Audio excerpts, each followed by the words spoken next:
Nama Ahmad Adi Pratama, kelas IDPIB absen 1. Yuk, tarik. Itu benar-benar penting ya. Jadi K3 ini nggak cuma untuk melindungi orang, nggak cuma untuk melindungi nyawa, tapi juga bisa menurunkan biaya secara drastis. Jadi kayak misalnya kalau misalnya ini ya, semua orang di proyek ini nurutin K3 semua. Jadi kan nggak mungkin, ya bukannya nggak mungkin sih. Tapi kemungkinan kecelakaan kan kecil. Jadi kalau misalnya nggak terjadi kecelakaan, proyek nggak perlu mengeluarkan biaya tanggungan untuk orang kecelakaan atau biaya santunan untuk orang misalnya kecelakaan sampai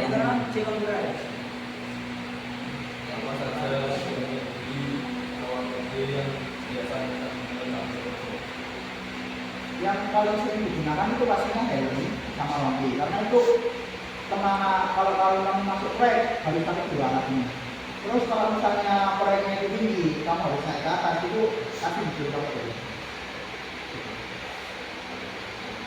Apa saja bahaya dan atau resiko yang paling sering terjadi di proyek seperti ini?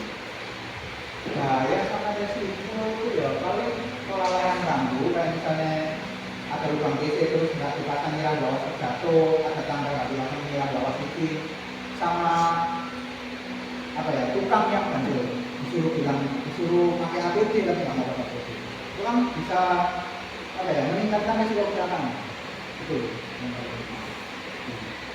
Kalau kejadian darurat seperti kebakaran atau prosedur apa yang tidak dilakukan?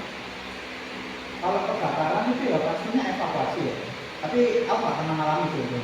Tapi kalau untuk alat jatuh kayak misalnya pemasangan PPH itu kan orangnya kan menjatuhkan PPH itu ada yang namanya pemasangan rambu ya, dipasang awas ada benda terjatuh, jadi orang-orang nggak bakal lewat itu. Yang ada kalau belajar kalau selama belajar dan berjalan. Kalau aku sendiri nggak pernah ngalamin, tapi untuk melihat orang ngalamin itu pernah. Jadi kayak ada pekerjaan pelepasan PPH, saya tadi kan sudah bilang kan misalnya PPH itu nggak mungkin diturunkan satu-satu, orangnya nyepat dari atas langsung dijatuhkan. Nah lalainya itu nggak ada rambu seperti itu. Jadi kayak di situ itu udah ada pekerjaan pelepasan PPH tapi nggak dipasangin rambu awas nggak terjadi. Nah ada tukang satu jalan ke situ nggak tahu kalau misalnya ada pelepasan PPH dari atas, dia udah pakai APD, helm, rompi, sepatu udah lengkap semua, tapi nggak tahu kalau ada pelepasan PPH kok ada jalan ini. Jadi orang yang di atas ini tadi melepas PPH dijatuhkan nggak tahu kalau ada tukang sendiri, jatuh kena kepalanya, wajahnya patah tulang wajah. Masih ya.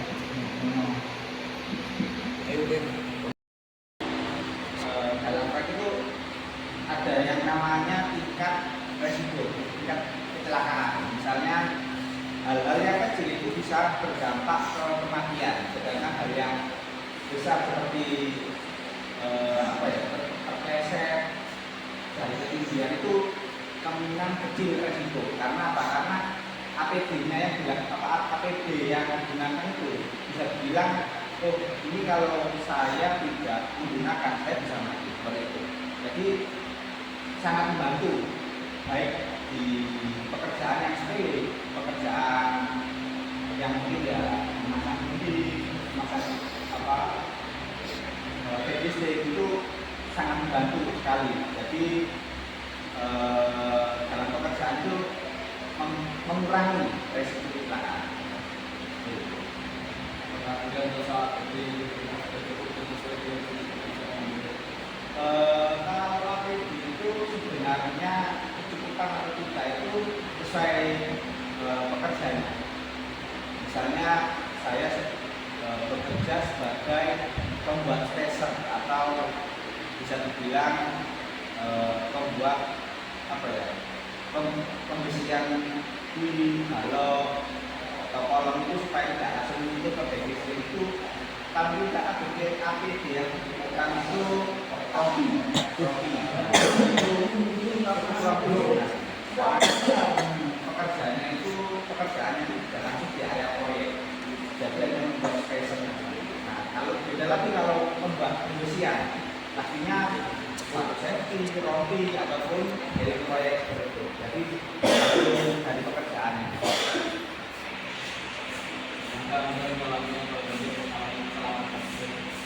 Kalau itu tidak pernah ya, pernah. Nah itu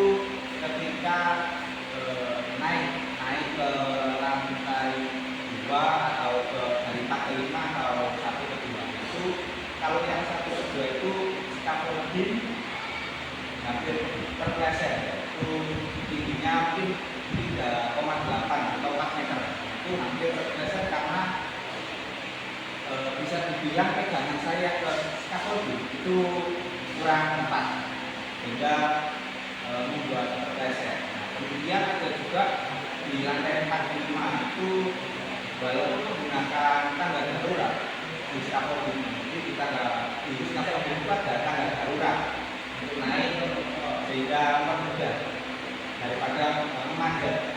Itu karena scaffolding itu lumayan berat, itu hampir ya bisa dibilang terpleset gitu. Kemudian ada juga naik ke dari lantai atas, lantai plat, lantai atas itu ke lantai rumah lift. Nah itu syaratnya bisa dibilang scaffolding, satu tingkat scaffolding itu tidak cukup. Jadi harus agak jauh jangkauan tangan saya ke atas, bagian paling atas atap lift itu.